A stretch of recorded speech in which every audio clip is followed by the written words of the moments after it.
പ്രതിപക്ഷ നേതാവും മുഖ്യമന്ത്രിയും ഒരുമിച്ച് ഓണസദ്യ ഉണ്ണുന്ന ഒരു ചിത്രം പുറത്തേക്ക് വന്നിരുന്നു. കേസാണെങ്കിൽ അത് ചെയ്യുമായിരുന്നു. ഞാൻ ചെയ്യില്ല. മോശമായി പോയി. പാർട്ടി ഏറ്റവും ഗൗരവമായി എടുത്ത ഒരു പോലീസ് അതിക്രമ കേസാണ് ആ കേസ്. നമ്മൾ ഇതുവരെ ഇങ്ങനത്തെ ഒരു അനുഭവം നമുക്കുണ്ടായിട്ടില്ല. ഇത്രയേറെ മർദ്ദനം സഹിച്ച ഒരു പോലീസ് പ്രോസിക്യൂഷൻ വളരെ വളരെ മോശം. അപ്പോൾ അതിനെക്കുറിച്ചിട്ട് പാർട്ടി ആലോചിച്ചിട്ടുണ്ട്, ചർച്ച നടത്തിയിട്ടുണ്ട്. അത് നിയമാനുസൃതമായി അതിനെ കൊണ്ട് അത് ഫേസ് ചെയ്യാൻ വേണ്ടി തീരുമാനിച്ചിട്ടുണ്ട്. അത് മുൻപോട്ട് പോകും. അന്ന് തന്നെ ഈ ദൃശ്യങ്ങളൊക്കെ പുറത്തു വന്ന ദിവസം തന്നെ പ്രതിപക്ഷ നേതാവും മുഖ്യമന്ത്രിയും ഒരുമിച്ച് ഓണസദ്യ ഉണ്ണുന്ന ഒരു ചിത്രം പുറത്തേക്ക് വന്നിരുന്നു. കേസാണെങ്കിൽ അത് ചെയ്യുമായിരുന്നു. ഞാൻ ചെയ്യില്ല. മോശമായി പോയി. അതിലൊന്നും ഭർത്താനം ഞാൻ പറയുന്നില്ല. അത് പറയുന്നത് ശരിയല്ല.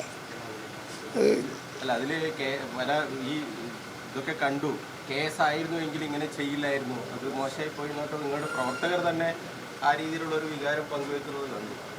അത് പ്രവർത്തകന്മാർ പങ്കുവെച്ചാൽ അത് പങ്കുവെച്ചതങ്ങ് പറഞ്ഞേ, നിങ്ങൾ പറഞ്ഞാൽ മതി. പ്രവർത്തകന്മാരല്ലേ പറഞ്ഞു, അത് നിങ്ങൾ പറഞ്ഞാൽ മതി. ഈ പ്രവർത്തകർക്കിടയിൽ വലിയ വികാരം ഉണ്ടാക്കിയിട്ടുണ്ടല്ലോ ആ മർദ്ദനത്തിന്റെ ദൃശ്യങ്ങൾ കാണുമ്പോൾ. ഞാൻ ചോദിക്കട്ടെ, ഒരു മനുഷ്യത്വമുള്ള ഏതെങ്കിലും ഒരു ഉദ്യോഗസ്ഥൻ അദ്ദേഹത്തിൻ്റെ കീഴിൽ നിൽക്കുന്ന ഒരു പൗരനെ ഇതുപോലെ ചെയ്യുമോ? അദ്ദേഹത്തിൻ്റെ മകനോ അദ്ദേഹത്തിൻ്റെ സഹോദരനെയോ ആണ് ഈ അക്രമം നടത്തിയതെങ്കിൽ അവരെങ്ങനെയാണ് അതിനെ ഫേസ് ചെയ്യുക? മനുഷ്യത്വമുള്ളവരെ തന്നെ ആലോചിക്കട്ടെ. CPM അല്ല, അവർ CPM ആണ് എന്താന്ന് ഞാൻ രാഷ്ട്രീയം ചോദിച്ചിട്ടില്ല. പക്ഷേ അദ്ദേഹത്തെ ഒരു ഉദ്യോഗസ്ഥൻ, പോലീസ് ഉദ്യോഗസ്ഥൻ, ഒരു സാധാരണക്കാരായ ആളുകളെ ഒരു ചെറിയ ക്രിമിനൽ കുറ്റത്തിൻ്റെ പേരിൽ ഇതുപോലെ മർദ്ദിക്കുക എന്ന് പറയുന്നത് എന്താ കഥ?